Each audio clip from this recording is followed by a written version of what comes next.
Good morning, good afternoon, good evening. Like we say on this show, it all depends the time zone from where you are watching us from. Welcome to The Leader, courtesy of the Evangelical Alliance of Kenya on Hope Media. And today, it's all about business. Christians do business, believe you me. And we're going to discuss the topic, balancing profit and people. We'll be looking at a Christian approach to business. Now, you find that in business, and business is not necessarily just trading and selling in terms of vocation. We'll be looking at fine line between profit, Christian approach, ethical values, and so on. But at the end of the day, what it is that you've been blessed to own, as it were, and have. Are you really the owner, or are you a steward? To help us unpack this discussion today, very glad to have with us. Are you a Gen Z? I'm a millennial. Millennial. Yes. Menikaribia kwa umri. But no problem. It speaks to all of us.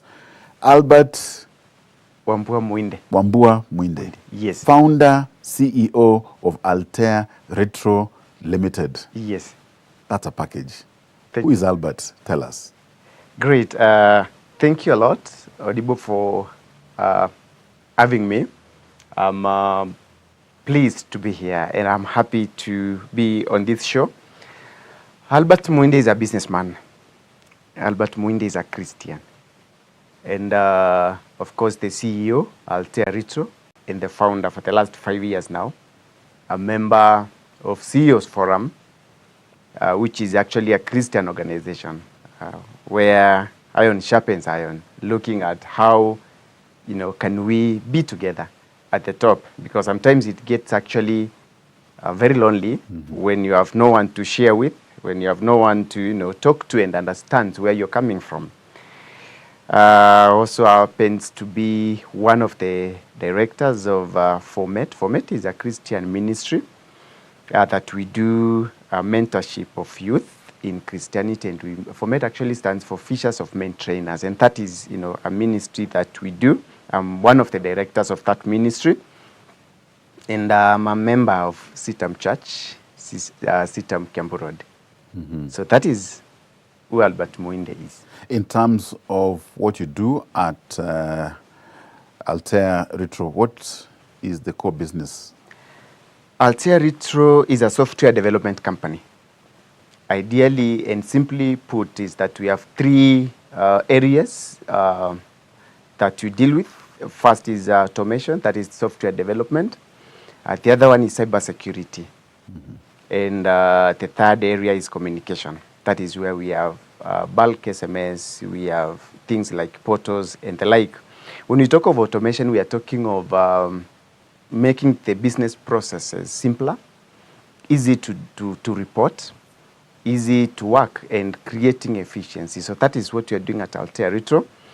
Ideally, it is powered by Microsoft. So we are Microsoft partners in this endeavor.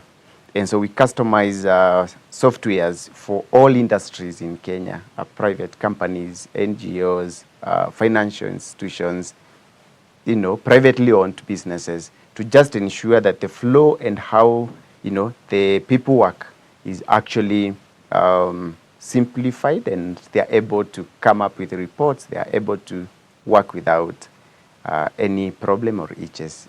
I like that because I'm very interested because you are in that space up there, which is the digital space up there. Leaderless, fearless, all those less, but yes. online. Yeah. For the simple reason that we're told the harvest is plenty, yes, but the workers are very few.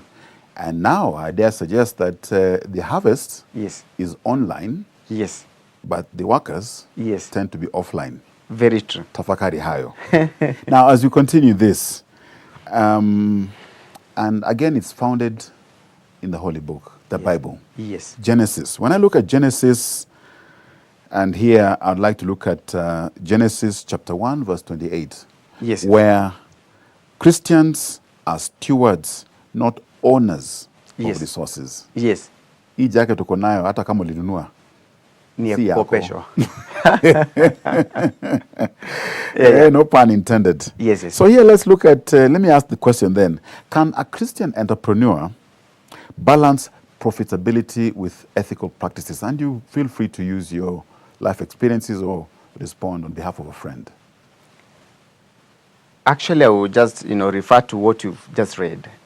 And when we were created, the Bible says God blessed them. And then he told them to multiply and be fruitful, to have dominion and subdue. You know, when you're subduing something, it means you're doing on behalf. So ideally, it is not our place. We've been sent. We are agents. And yes, a Christian can actually run a business. When you're having dominion and when you're being fruitful, we're talking of creation of wealth. It's our place.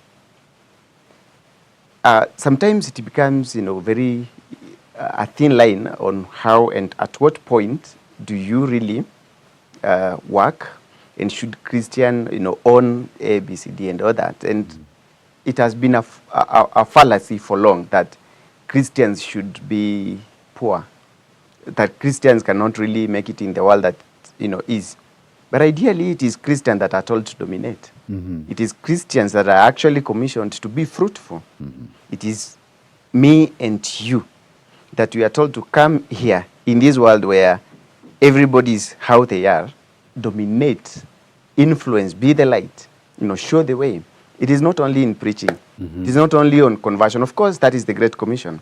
But yes, in the money business, we ought to make it. We ought to actually just be like God. God works for 6 days. In fact, he worked. Yes. For 6 days and rest for only one. As Christians, we have the culture of thinking that we should rest for 7 days and work for 1 day. And then we complain that people of the world are getting rich. We are not. They've worked. The Bible says that he will bless the work of your hands. No work, no blessings. So yes, Christians can really run successful businesses, and Christians, and we have examples, and Christians can actually do it faithfully and with a lot of integrity. It is possible, but work must be put in. Work must be put in. Yes. Now let's get into the biblical foundations for business. We all know the parable of the talents. Yes. Matthew 25:14-30. Yes. Recap, paraphrase what that parable says as we now discuss it. It actually comes to play with what was already said. I think it was just being put into practice. Someone is given gifts. Ideally, it is supposed to show us that we have talents. Everyone is gifted. Everyone has something to offer. You're placed here for a purpose. There is a solution that you're here to give to people, to the nations, to God's people. And of course, said they were given the first one, eat it and said, I know, you harvest where you've not planted, all that and all that. Ideally, in many cases, most of us Christians, that is what we do. We're given talents and we not even realize that we have them because we are too lazy to realize what we've been gifted with. We ought to use our gifts, our talents that are God-given, because we are prepared to come and dominate. You see, when you have soldiers and you're sending them out to dominate, you're sending them out to subdue, you prepare them to go and do that, correct? So that would mean that as a human being sent here, you have a purpose and you're prepared for your purpose. That would include the talents that you have, the gifts that you have to play in the marketplace, to play in this world. And the person who gives us, that is God, and he expects us to multiply it and be fruitful for our own benefit and for the benefit of the world, because we're supposed to tender it, we're supposed to take care of the world. And the world includes the people in it. And so that is the kind of work that we are given to do. So ideally what I'm saying is we ought to use the talents that we have and that are deposited in us by God freely, preparing us to achieve great heights here, to benefit ourselves, to create wealth, and not to sit on them and be selfish, like, the person, that worker who is and said, I know you like, harvesting where you've not planted. Yes, indeed. The one who he was given that one talent, gifting, not necessarily physical, Yeah. to be the skills that you have, the gifts that you have. Yeah. And he hid it and said, oh, here it is. Yeah. I kept it. Yeah. But the ones who multiplied Much was more. added. And you're told, he who does not, even that little that he has, will be taken away from him. Exactly. So ideally, it gives us the, you know, the basis under which Jesus is saying that, you know, to him that has very little, even the little that they have will be taken away from them. And for those who have much in anything, more will be added to them. That includes the talent as you're putting it. That includes the you know, the gifts that you have. Ideally, we are saying that when you put into practice and you put in work in what you do diligently, then of course God will bless you more in whatever sphere that you're in whatever industry that you're in, wherever you're playing. Just do your very best, and God will actually give you more. More will be added to you. Now, this then comes in success. Yes. Personal success, family success, nation success, business success. Yes. Now, when you speak to success, because that seems what we're implying here, Yes. then how does business success serve not just the entrepreneur, Yes. but the broader community? Yes. Can you as Albert just be successful alone? Should you be? I would say yes. However, we're living in a community, and ideally looking at it, there is no way you're put to just survive or have it all on your own. And ideally, it will be very difficult for anyone who tries to do that. Because when God wants to bless you with success, he puts people on your way. And he empowers them to empower you. You know the story of Moses. Yes. He had to grow in the palace. God had to place somebody at the river to pick Moses. And so it is in our lives. People are placed on the directions that we are taking, on the way and on the path that we are taking. Those people are placed there to make us successful. We are also placed on the road for other people to make sure that they are also successful. So as we master and run after success, it is important to realize that this success is not just meant for Albert. Success is meant for the community where you come from. You've seen people that are orphaned, children that are orphaned. Actually, as Christians, it's our duty to, you know, chip in where it's possible, give support where you can, hospital bills, you know, in those WhatsApp groups. I know sometimes people get, you know, tired of, you know, you're here, you're there. But actually that is service, because we are sent here to serve each other. And the way we would like to be served on our road to success, it is also the same way that we are expected to serve other people in their road to success. Let me ask, is success a journey or is success destination? Success actually, it's a long journey that starts very early. It starts with, you know, very early. You grow it, and on the way it changes forms. But of course, it's success. You're young, success is in education. You're young in faith, success is attending, you know, the things of the church, Bible study. So success changes. You are in the business place, and at that point, success is customers, success is your employees, success is your partners, your church leader, success is congregation, conversion, you know. So success changes, and that is why it is a journey. Because otherwise, you just get your papers and sit home because you've succeeded, I mean.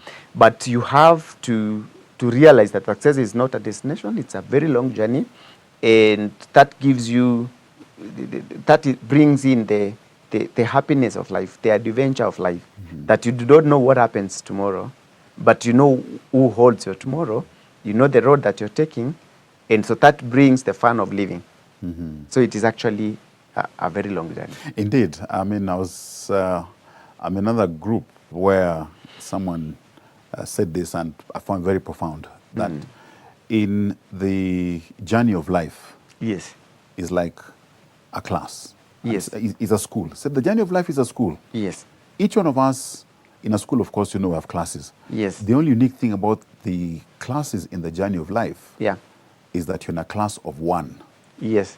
which then means as you then go and sit for your exam, your papers, etc., and so on, you're not competing with others. It's really with yourself. The whole point here is that usijipimanishe na wengine and then feel you are lesser than them. You may have started the same time, same village, same nation, even siblings in the same home. But the definition of success being a journey then comes in different ways and at different times, but there is a destination we are going. Hence, Correct. in this journey, let's not just focus and feel you're necessarily missing out. Yeah. Which then comes to the question I'd like to ask you. How then does your faith guide your daily business operations? We're Christians, so then you being a Christian, how does that faith guide your daily operations? I'll start by just alluding to Nokia. There was a problem with the company. Of course, we know how it went with the mobile production, the cell phones. It reverted to actually making chips and making parts of the phone. And what happened is that they brought in someone new to oversee the whole business process. And he said that since that we are not succeeding in this market, can we actually change the strategy and instead of making the whole phone, let's make a part of it that everybody needs. That of course transformed the company from a very big loss to a profitable company as we speak today. It is all at the top. Even the governments that we've had, the organizations that have been led, it's the same organization. People are not fired. We just change the management and everything flows. So ideally, as a Christian, when you're leading an organization, is your faith known with the people you're working with by word of mouth? Because you're commissioned to actually go and be witnesses. Is the way you do business with your partners, with your customers, does it portray Christianity? Does it portray Christ? Because if it does, then your work becomes very easy. Somebody will not come running to you with a bribe. Because of course they already know how you carry yourself. So yes, as we make decisions in the business place, you ought to understand that all success is God-given. All leadership is God-given. And it has to be done in the space of Christianity, if you're a Christian. Of course, if you're not a Christian, you could use your other faith. But what I'm saying is that faith is what influences the character of a person. And if that person happens to be the leader, then that should influence the character of that leader. Of course, that creates the culture. Now, let me refer to Colossians chapter 3, verse 23. Yes. Where then work Yes. as worship. Yes. That's a marketplace. Yes. That's where we're in. Yes. So faith, as you've rightly put, will influence the work ethic and the business decisions that we make. Yes. And let's look at the subject of integrity. Yes. And ethical profitability. Yes. Is it about just making more and more from getting more? I mean, the parable of the 10 talents. You get be productive, but it's just about productivity for its own sake. Is it just about the bottom line for its own sake? Ideally, work, it's a way of life, and it should be a form of worship. Work as though, or give service as though doing it to God. Serve humanity as though serving God. And that gives you the joy of success. You see, when you deal with your employees, when you deal with your customers, when you deal with your business partners, any engagement that you have, know that whatever it is that you're doing that to God. And so that gives you the joy. It will make you want to wake up in the morning, to go to the office, because you will have a whole day of worship with your employees. It will make you feel better to go visit your customers, Because then that is a session of fellowship. When your work becomes your fellowship, then it creates the joy and the atmosphere that everybody wants to meet. Everybody wants to. The early church, they used to meet at people's houses, and it used to be warm. People wanted to go there, and that is how Christianity grew. The same thing should be replicated in our workplace, where your staff would like to come, would like to have the fellowship, would have a culture, would have an environment that they feel that they matter, that they feel that they're important, that they feel it's a way of worship. By so doing, then you will give your very best, your employees will give the very best, and your customers will get the very best, and you will insist for the very best for your partners. Because it is not just a person you're serving. You're serving humanity, you're serving God. And so when you are at the marketplace, just remember, do your very best, because the service you're giving, it is service to God. Yeah. Now, even as we look at the whole subject then of integrity and ethical profitability, there are real life temptations. Yes. Shortcuts. Yes. Exploitation. Yes. How do you resist them? It's not easy. You just need to know what you would like to have in life. And you need to draw a line. At what point is it enough? And at what point do you say, this I cannot do? Like there are sectors that we've made a decision as a company that will not participate in these kind of sectors. The reason is very simple. Because they will actually erode the morals that we have as a company. So we're saying that if you can avoid some of the things that will lead you to a situation where you compromise your beliefs, then it is very important for you to do so. Jesus says that if it is the eye that is causing you problem, do what? Pluck it out. Pluck it out.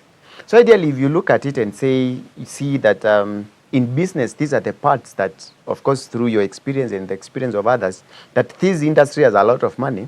However, the only way into that industry is, say, give a bribe, say, receive a bribe, say, you say that I will not participate in that industry. God will give me an industry that they do not care about those things. They care about service. And that is what we've been able to do. Opportunities, you can't take them all. You look at opportunities and say that this is an opportunity I can pursue. This is an opportunity that I cannot pursue. Reason being that it doesn't really go with my morals. Yeah. Have you ever faced ethical dilemmas? I mean, you're an entrepreneur in your business, and how did you navigate them? I left a running company. I had formed a company with a friend. We were doing very well. Employees, assets and all that. To reach a point that looking at it, it looked like things were not, moving in the direction that really supported what I believed in. And what I did, I just walked out with my laptop and just went.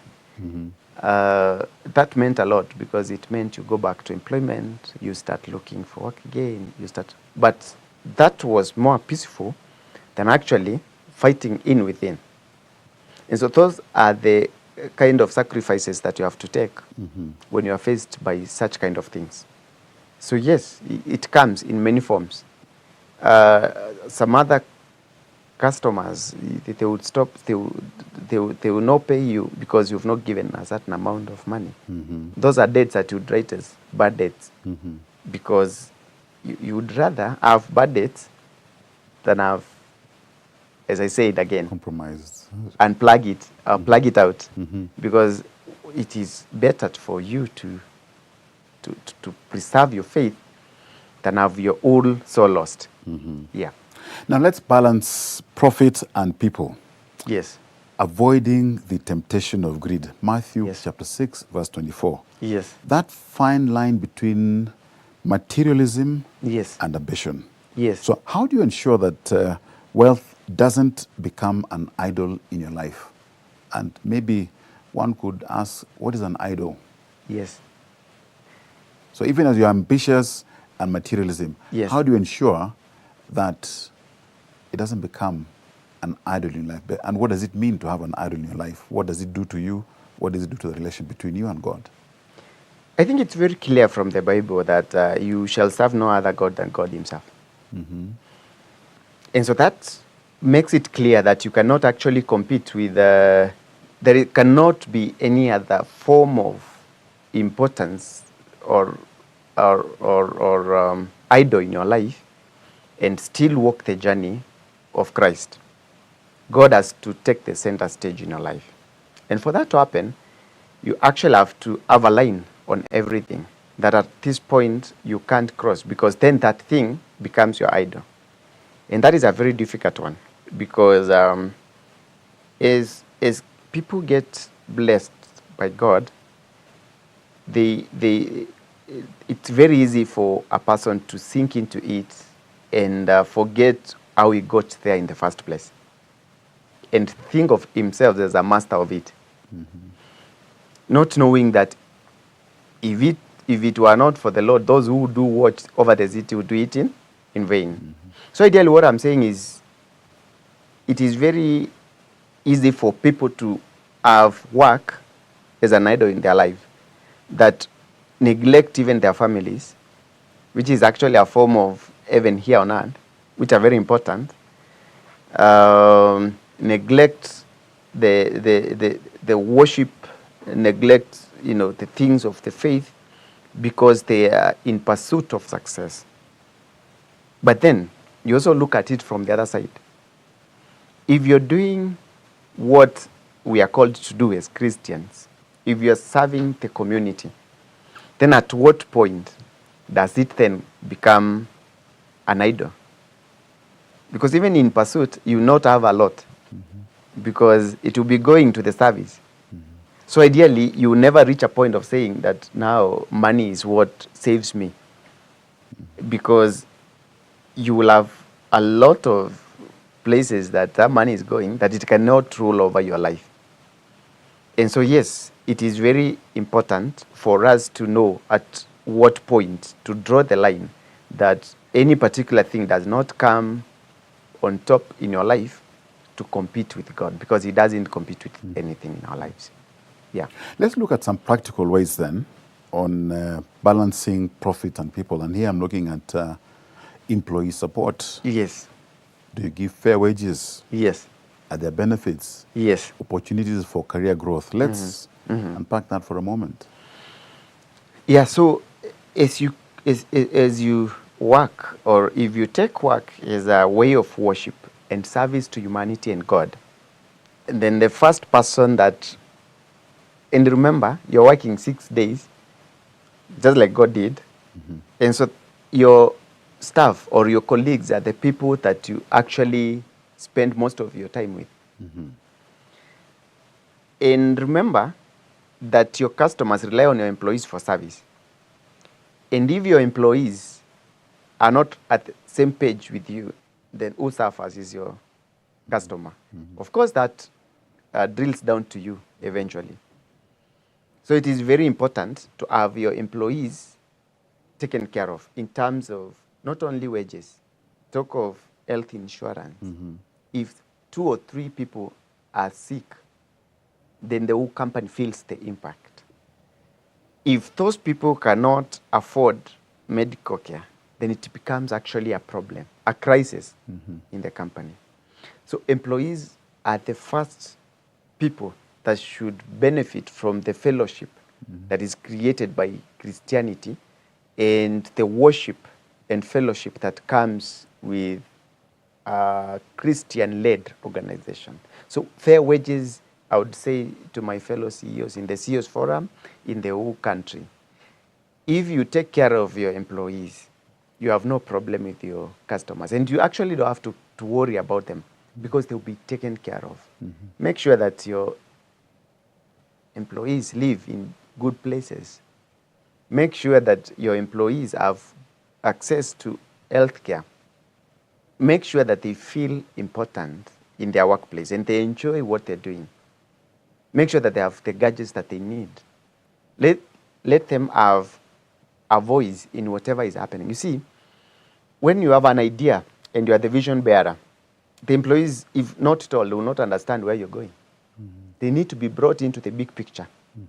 That we are going to a particular place, and this is how it will look like. So that as you move the journey, as you come up with the building blocks towards the destination that we are all looking forward to, they know that it is also to their own benefit. That when we reach there, this is how things will look like. And sometimes you, of course, you will have problems with your employees, just like you have problems with your family, with your government, with your... At that point, are they able to voice it out? Because sometimes we are wrong. You being the vision bearer, you being the leader of that organization, doesn't put you to a point of I know it all. There are things that you do not know. And it is good to acknowledge when those things are like that. And that your employees are able to give you feedback, because it is on that feedback that you're able to improve for your sake and for their sake. Yeah. Now let's talk about the workplace culture, whether there is respect in the workplace, Yes. whether there is inclusivity in the workplace, Yes. and as you've alluded to, valuing the employee as the most valuable resource at the Yes. workplace in business. Yes. If you came to your office today, you'd realize that it's an open office, an open plan. And it's for a simple reason that we do not want to create levels of access. We are one team, and we are able to actually kupiga story. We can talk to each other. And not only about work, family, reigns, politics, codes that are not working. When we're talking of customer base that we're looking at, problems that customers are, we talk to each other like we are colleagues, because that is who we are. We are colleagues to each other. And that is the only way you will have your staff come to work in time and work overtime without even asking for money. Because one, the culture, it's an enabler. The culture is relaxed. Nobody is pushing the other. Everybody knows what they're doing, and they know why they're doing it, because they already have the big picture. They know where the journey ends. And by so doing, then you create a culture whereby you walk into the office, na stories zile zilikuwa zinapigwa continues. Because they don't feel like the CEO has come in. I have 2 business partners. They will not feel that, someone has come in. They are free. I wash my cups when I take tea. Yeah. I don't have to call somebody to do that for me, because we are actually colleagues. I make my own tea, and everybody else makes their own tea. I clean my service, everybody else cleans their service. Because that way, if we are all going to a particular place and we are not taking you, then it is our journey, it's not your journey. But if we are all carrying you to a particular place, then we can get tired on the way. Exactly. Yes, so that is the culture that we created. Now let's talk about community engagement, because in business, Yes. as individuals, Yes. as a nation, as a Yes. family, Yes. you find that giving back is important, community engagement. We're not created as islands unto ourselves on our own. Yes. How do we then promote and encourage giving back to the community? For example, in education, Yes. which is a great equalizer, Yes. so that then others have a chance at realizing the full potential. Poverty alleviation, and Yes. so on. Yes.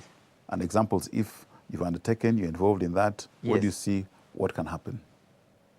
We have a bigger picture in giving back, but we've already begun the baby steps. We're not very old in business, but throughout our lives, and as directors, because we've known each other for some time before we came into business together, we've participated in many give back activities. We've supported people in education, in diploma, in degree, to graduation. We're talking of people that have graduated out of our own giving, either certificates, either degrees, and it is not 1, and it is not 2, and it is not 3. But that is not enough.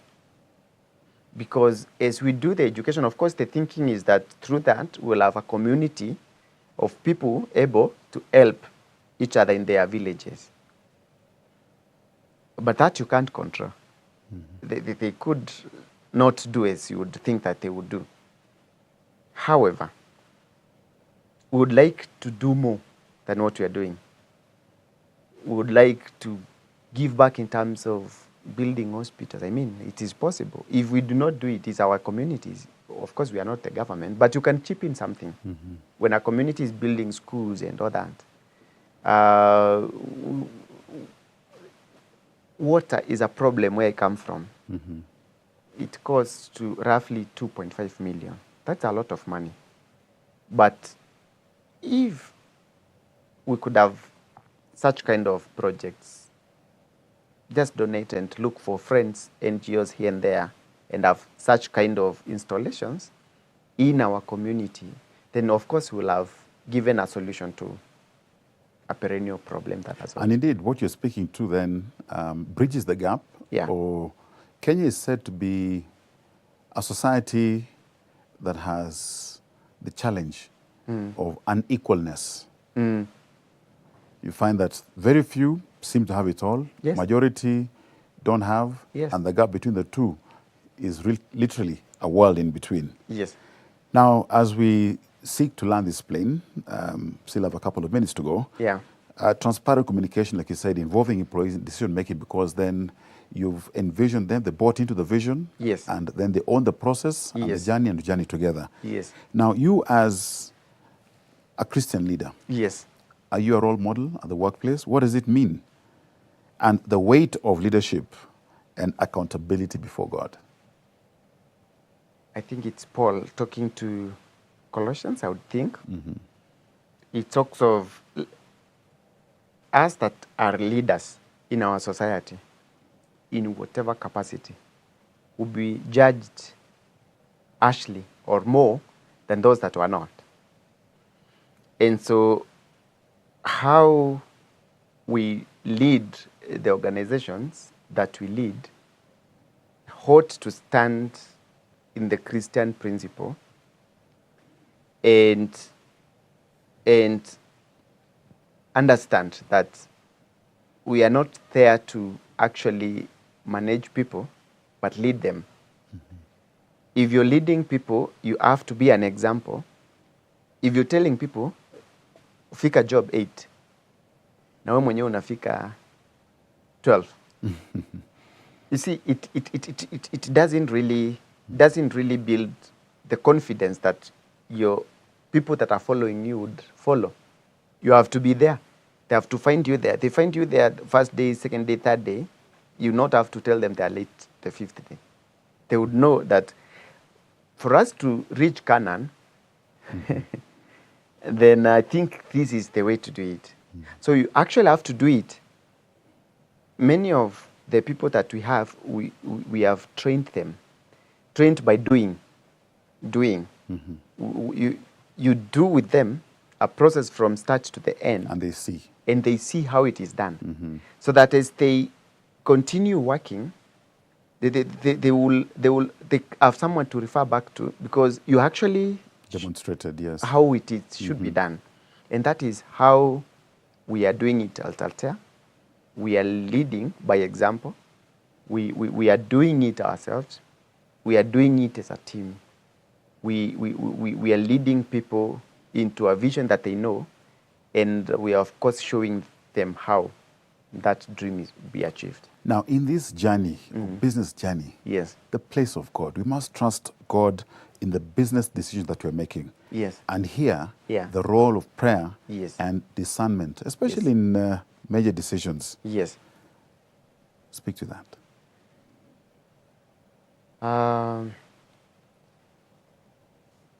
It is our place to actually desire things and to lay plans for the things that we'd like to achieve in life.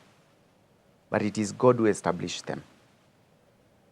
And so, of course, there are the normal things, prayers, a group or a company prayers during meetings, after meetings, maybe a day that the company will come together and do a fellowship in the morning, those kind of things, yes.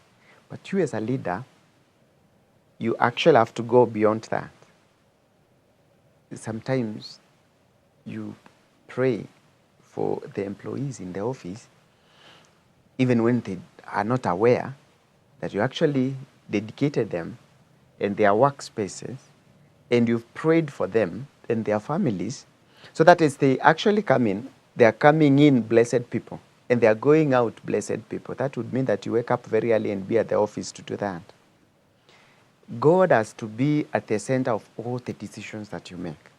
Ideally, if you look at work as a service to God and as a way of worship to God, then it will mean that you will have to understand what is His plan in that particular business. That would mean that you actually need to know that you're playing a small part that plugs into the big picture of God. And that cannot happen without your discernment. That cannot happen without your connection to God. Prayer, Holy Spirit presence in your life, in dedicating your staff and your employees and your workspaces to God. So those are the kind of things that we're doing to just ensure that our decisions, of course, I'm not saying that they're perfect. God does not call us to be perfect. But I'm saying that even in our imperfection, God perfects us. Mm-hmm. And we ought to put our plans known to God so that He will be able to establish those plans for us. So that even when we fail, at least we have someone to share blame with. And you've learned. And you've learned. And you've learned. Now, that's your camera. What advice would you give young entrepreneurs out there as they get into business, as they navigate? There will be pitfalls, there'll be milestones.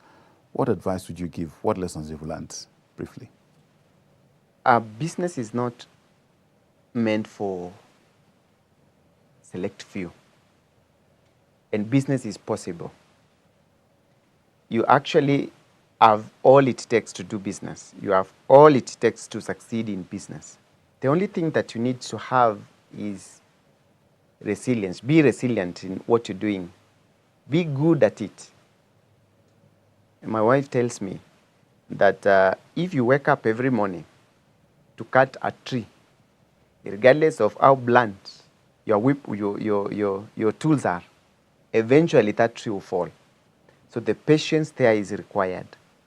That as you get into business, and you should get into business because that is where wealth is generated, and it is with the ability to generate wealth gives you the ability to make decisions. Otherwise, decisions will be made for you forever. So you should get into business, and you should be courageous enough. I think God encourages us to be courageous, that even when it seems not to work, don't give up. Keep on cutting that tree.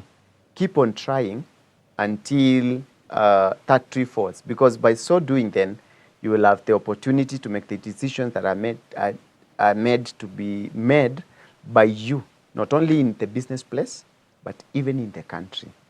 Because it belongs to all of us. It belongs to the young generations. It belongs to ourselves.